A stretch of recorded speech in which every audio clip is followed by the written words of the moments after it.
question of what philosophy's role in society is, or should be, is um,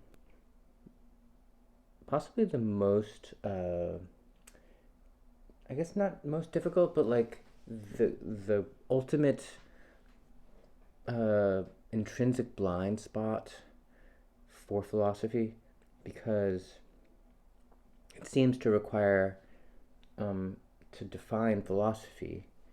Uh, like it's the question is kind of like philosophy of philosophy. What is philosophy? Um, but you can only answer that question sort of from within. If it's like what is philosophy's role in history, you kind of need to have a philosophy of history already to define that. Um, and the question presupposes uh, the concept of being, or if it's what's philosophy's task, it sort of presupposes the concept of agency, of normativity, and these are all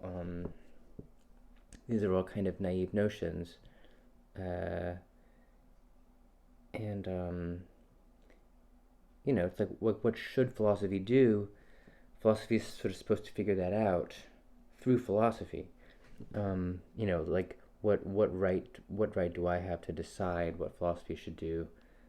Philosophy can sort of appear to almost have its own agency as like a world spirit or something, and just generally, it's kind of like Russell's paradox or something, like the set that contains all sets, so it has to include itself. But if it includes itself, um, then isn't there another bigger set? But if it doesn't include itself, then it must not contain all sets. It's just a paradoxical question, and another reason. So that's just so like in itself, the question just kind of can't be answered, um, and and even the greatest philosophers will end up addressing this question and like lying or deceiving somewhere. There's always some kind of like poetic slippage um, that takes more or less the form of, like Hegel does this, where it's like the thought of the absolute, meaning the thought about the absolute, is the thought of the absolute, meaning um, that it is God's thought, basically. So that by contemplating itself, philosophy is, um, in dealing with this contradiction, actually becomes divine, and that the philosopher sort of wakes up, experiences a kind of theosis by contemplating this, because this is sort of what God does, actually. Like for Aristotle, God, that's literally what God is doing, contemplating himself. And so it's like, so this is also kind of the highest philosophical question. When we're doing it, we're in the image of God. So you can say, you can arrive at that point through a kind of dialectical series or syllogistic, whatever, series of thoughts. But then you get there and it's just like, well, does this really make sense though? Like I sort of feel tricked or whatever, that I got here. Um, so then a slightly different question is sort of like what distinguishes philosophy from other domains. Like that's kind of what this general question is supposed to mean. Like, we have our world, we've got our nature, our animals, our society, our economy, our families. Each of us has our lives, and then there are these domains, practice, commerce, politics, art. Those are all sort of evolving, and it's like, shouldn't how is philosophy supposed to fit into all this? And if you look at any domain, it becomes a little bit psychedelic to contemplate, like what exactly is going on here. Like why are there museums again? Why do I care about making music so much?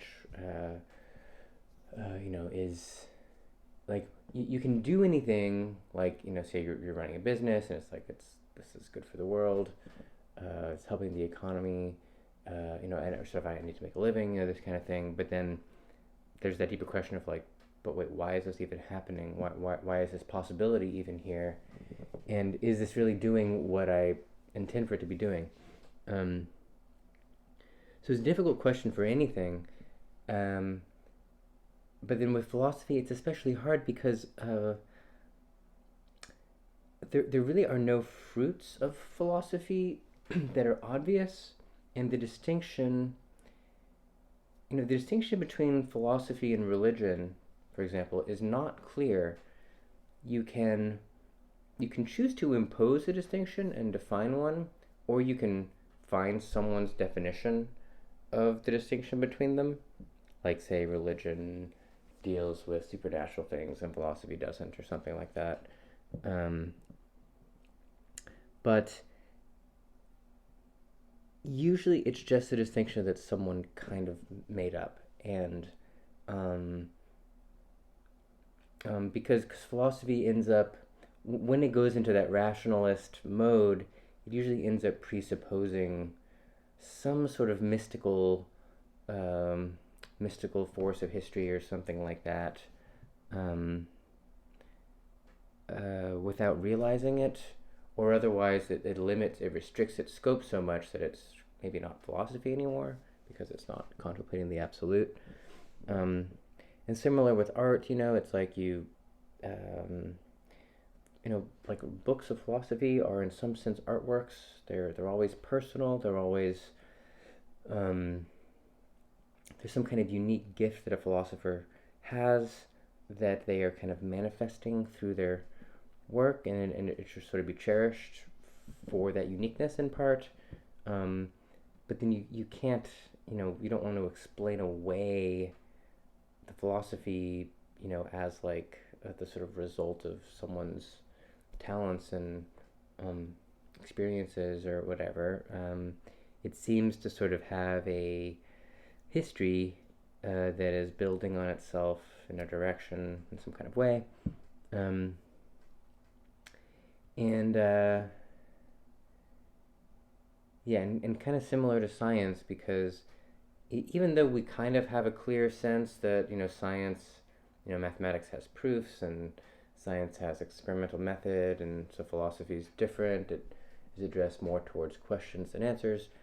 Um, that's not really true either because philosophy is very similar to um, logistics and computer science. Like it has this inherent sort of drive to figure out what is best, and to do that really meticulously. And that gets into politics. Not just politics, but also just like logistics. So so that said, wow, this has already been pretty long. I guess this will be another long video. Um, like, let me give an account. Without overthinking it like that, I can give an account of sort of, I think, what people tend to have in mind when they imagine philosophy having some kind of task in our time. And then I'll get into the weeds a little more on a couple of sort of homing in on versions of what that could be. And my general take on this question is that it's just really important to see how clearly we don't yet know what philosophy is, and that the decision here on this topic is to not make a decision about what philosophy is, and to actually, in doing that, have a better philosophy system that is able to evolve over time, because it's not closed off to possibility. So that's kind of my thesis here. Okay, so but generally, like when in like the lay imagination, the basic idea of philosophy is like, say on a personal level, you want to have a better life, you want to succeed. Um, Philosophy will help you either you sort of learn these principles, you realize that what isn't working out, you get your head on straight, and then you achieve what you intended to. Um, or you might go a step deeper, and um, this is kind of more like valorized, where you actually realize maybe that those goals you had don't actually matter very much, like Schopenhauer or something like that. That so you wake up through the philosophy. Um, but that's just kind of personal philosophy, which is perfectly valid. Then there's just kind of more social ideal where basically like a philosopher will simply have like will survey the whole sort of social horizon and really kind of learn everything that they can about the world, um, and then see something really important and then just write about it.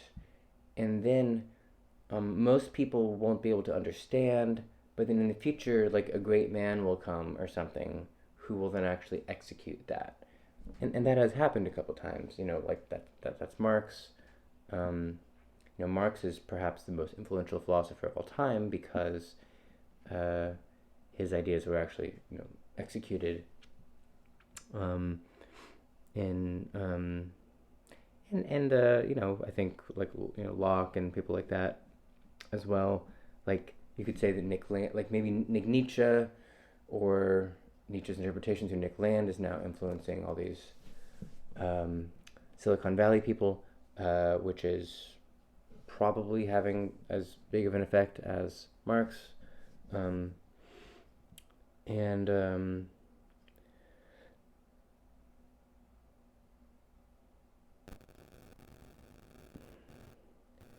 But seeing it that way is a little overly ad hoc because the question is like, how does philosophy work? Why do we have it? And what is the difference between good philosophy and bad philosophy, which is something that we talked about in a previous video. Um, so two versions of sort of like a deeper look at this that I like are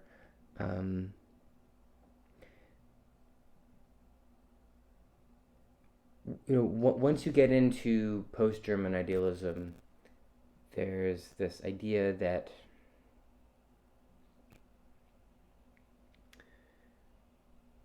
like the philosopher starts out in the world,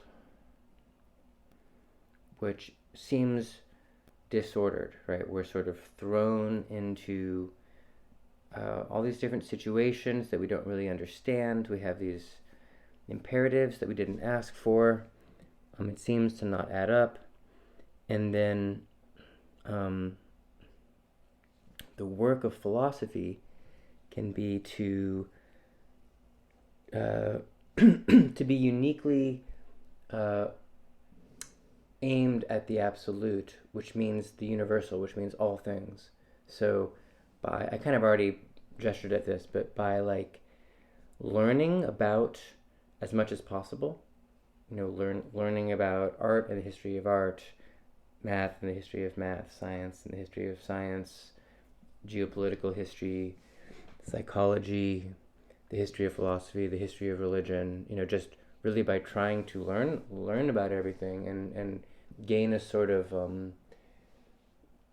like high dilettante level knowledge of all these different silos in the world, that then the sort of philosophical act kind of is to see something that is common to them all, and in doing that generate a kind of unified image of what everything has in common, right? That like in principle, there's this ideal, there's this kind of like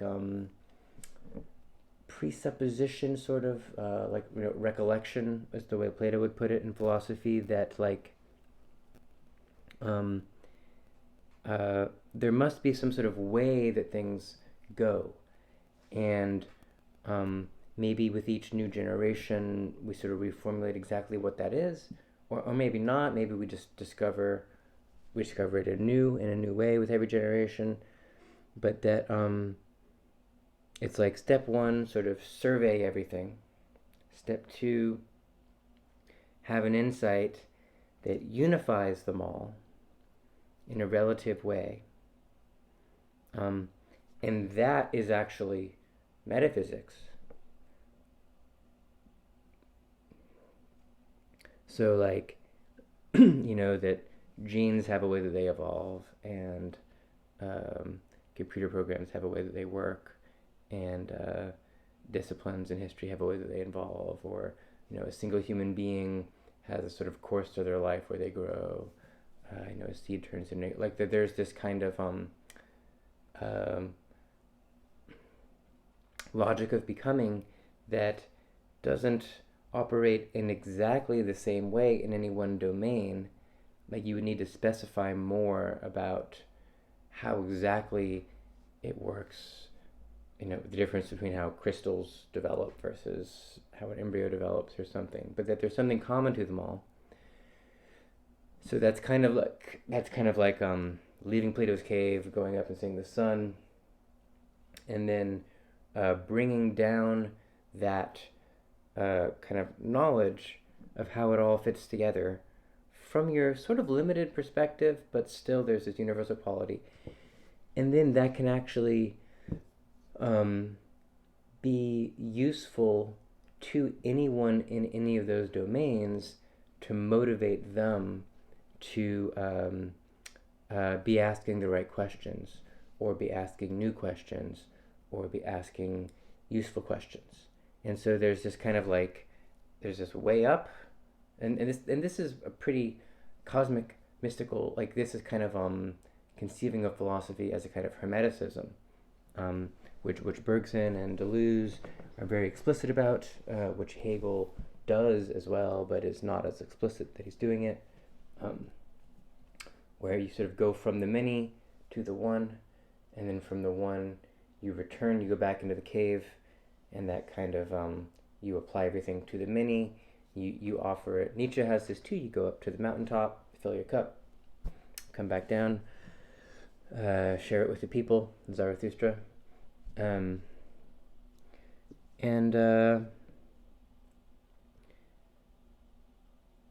so that's one very beautiful account of what philosophy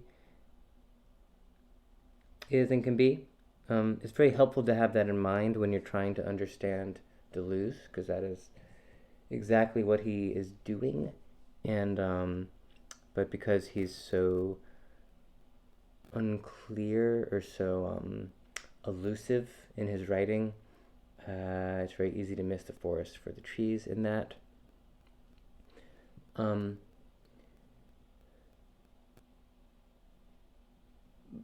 that has a kind of perennialism to it, because it's still kind of like, well, why does that happen? Like, how did that come to be? Can't you think a little harder? Uh, is that really all that philosophy can do? Um, uh, and and there's, like, another whole a whole very different use of this is kind of a good way to get to this other point, which is, the discipline of analytic philosophy in the sort of Anglo world in the 20th century rejected that approach, rejected Hegel, because they saw the mysticism, they didn't like it, and they just wanted to focus on language, and how to how to say things with extreme precision. And so this idea of metaphysics is totally different.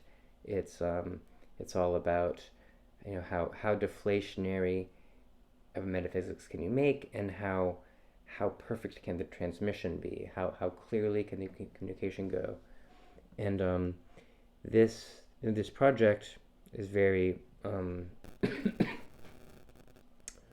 uh, limited and is very aligned with computer science. And people think of it as being sort of abstract and needlessly academic, and um, uh, missing the whole point. But you know, they're the they're the ones who invented the computer, pretty much, uh, and that has had probably a little more of an influence on our world than Deleuze has had. Um, but the thing is that when you take this sort of arch rationalist approach, uh, what that has ended up doing is causing the world to sort of evolve in this kind of crazy way that is upending everything so much. And then that kind of brings you, you remember, oh, and by the way, that was a really limited question actually, and isn't philosophy uh, isn't philosophy actually isn't doing that, even though you're not conceiving of it as that, causing like the world spirit to evolve in some way. Um, so maybe the perennialists were kind of right after all. Um, but the the the tricky thing in conceiving of this is that um, it feels very much the case that if one is called to like really go into the weeds with philosophy, that you end up kind of serving something that is knows more than you about what is happening. It's almost like you're kind of joining the army or something, and then um, you're sort of fighting your battle, but you don't even know what the general's strategy is. And I think there's a strong case to be made that philosophy is, philosophy like is this thing, sort of this kind of collective mind that has some intention, um, and one can hope that that intention is to sort of create a perfect world aligned with human ends that we could understand. But it could also very easily just sort of be to ascend and to transcend the human. And um, the more that thought is sort of outsourced, the more it feels like that could be what the role of philosophy is. And this was something that Nietzsche was very. This was like the point of Nietzsche. It was sort of celebrating this, and he's a little unclear on what the Übermensch is exactly, like the difference between the Übermensch and the philosopher of the future, or like the immoralist. Because sometimes it feels like the immoralist is the Übermensch, where like if you pass through Christianity, and being the Übermensch is being able to give birth to new laws and that kind of thing. But really, I would say that that's the philosopher of the future, the immoralist, and that what your God is, that you sort of have faith in, is that you're just going to do your thing as powerfully as you can, and have faith that that will be in the service of giving birth to a new God, and so that probably kind of reminds people of like the Google person who doesn't want us to be speciesist, or like that can sound very brutal, but in some ways it's not as brutal as it sounds, because any kind of childbirth is like that. Like you die, and your child lives on. There's sort of some like other higher version of that. Um, and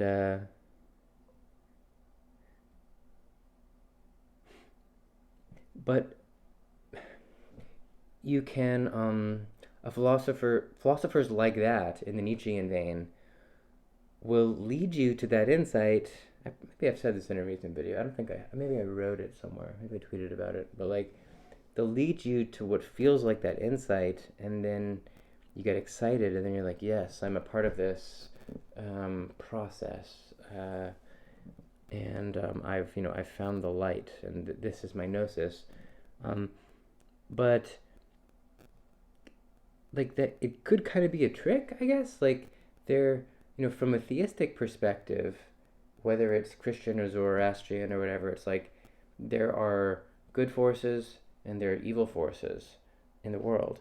And so, without um, like there can be evil philosophy that sort of lures you into its snare, and then you've sort of joined this like evil army of like Druj or whatever, um, just sin, Satan, and kind of you feel you're sort of congratulated. Congratulate yourself for getting it, and sort of feel part of this like clique almost. Um, but you're actually, you could be devoting your life to God's will, and helping the world, and that would be a whole different process with a different set of feelings and much more humility and much more clarity and compassion. And so it's sort of like Nick Land versus Brandom or something, um, or just versus Balthazar. Kind of there's different versions of that alternative. Um, and yeah, I don't know. I don't like this is. Uh, I have never been able to decide for myself whether there is, um, whether the highest philosophy is sort of the type that has a bit of a touch of evil to it, the kind of thing that you would maybe get canceled for because people don't, like the people aren't ready yet, but it's actually better for the world, and you sort of have to crack some eggs to make an omelet, um, and that it's sort of like weak and sort of fearful, or just hive-minded, herd-minded to not see that, or whether that is that's actually like a satanic lure, and um, that you need to sort of hang on to a sort of political or moral conviction, which you can try to derive from reason, um, or you can try to inculcate, to sort of stay attached to through religious sacraments and religious community, um, and that you can actually like have an effect by doing that. That like uh, there is actually sort of some kind of war going on between good and evil, and you can sort of choose a side. I I tend towards, especially later in life, not that I'm like that late in life, but I more and more tend towards that view, um, and I am suspicious of the lure to kind of be uh, more like more Nietzschean, basically.